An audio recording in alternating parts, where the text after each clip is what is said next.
morning, guys. Today I'm only on cycle day 10. A little bit of backstory. 2 days ago I was on cycle day 8 and I started having a lot of fertile signs. I was having a lot of egg white, cervical mucus.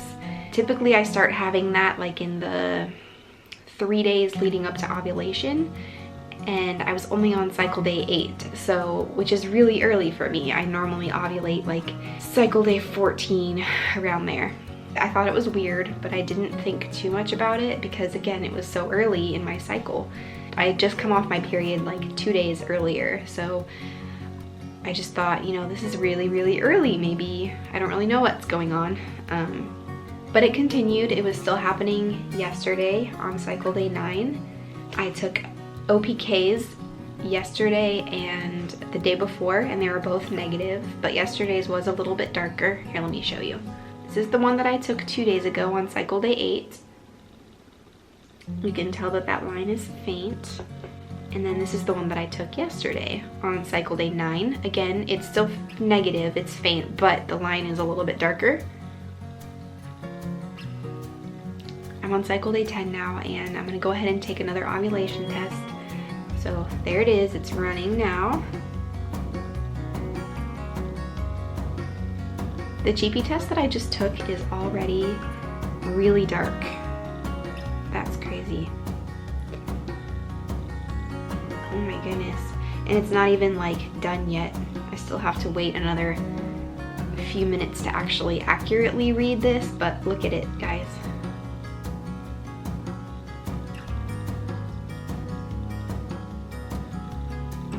This looks like it's going to be positive.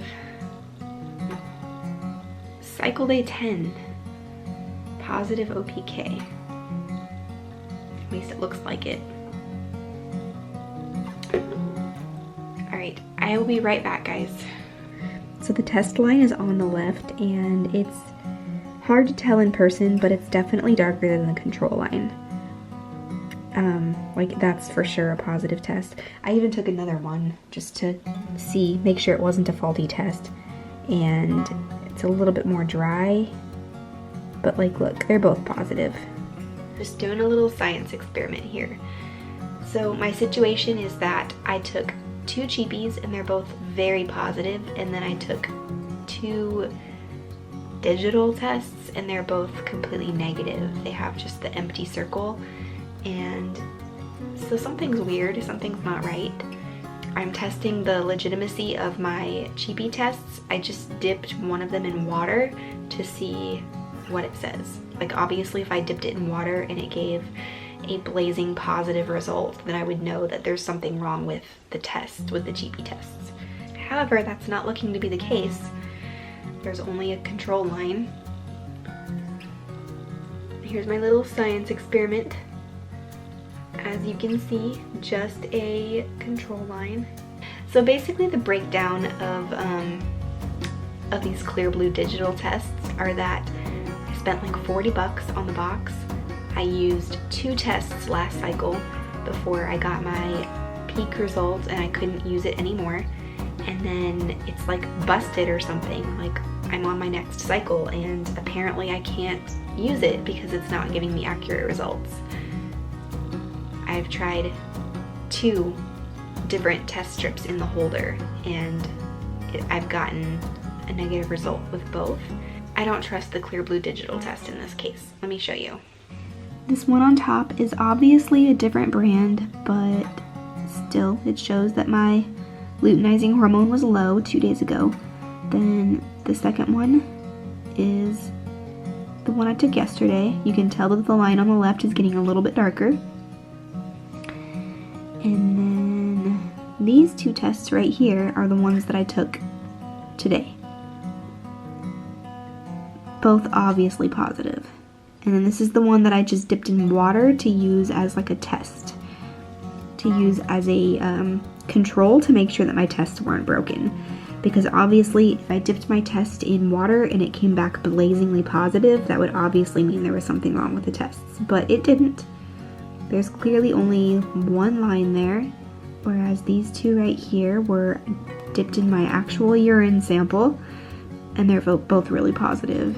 So if you are using Clear Blue Digital, if you're using the EPT, digital OPKs, whatever it is, buy yourself a box of the Amazon cheapies and use those in addition to the digital tests. I think that's crucial because, you know, this digital test giving me a negative result today, which I'm pretty sure is inaccurate given what the cheapie tests say. And if I was only taking the digital tests, then I would miss my surge.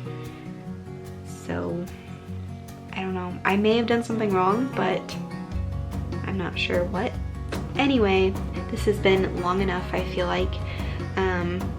The point is, I am on cycle day 10 and I'm already having my surge, which means that I'm probably going to ovulate tomorrow on cycle day 11, which is really early.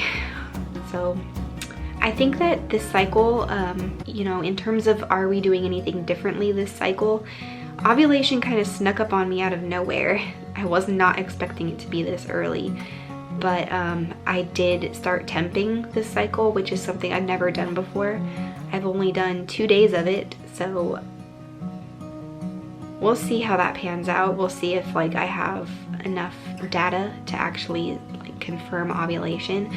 I should, as long as you like start temping before you ovulate, then you should get a biphasic chart. You know, OPKs give you that window, like you could ovulate in 12 to 36 hours from your positive OPK. And then you could go back after like temping and you can look back and say, oh, okay, so it was 24 hours after, or okay, it was 2 days after. You know, you can just kind of actually look at when you did ovulate and if you did ovulate. So this is exciting. Pretty sure I'm ovulating early in my cycle on cycle day 11. I'm guessing tomorrow will be ovulation day. All right, well, that's it for this little clip. I will update you guys tomorrow. Thanks for watching. Bye.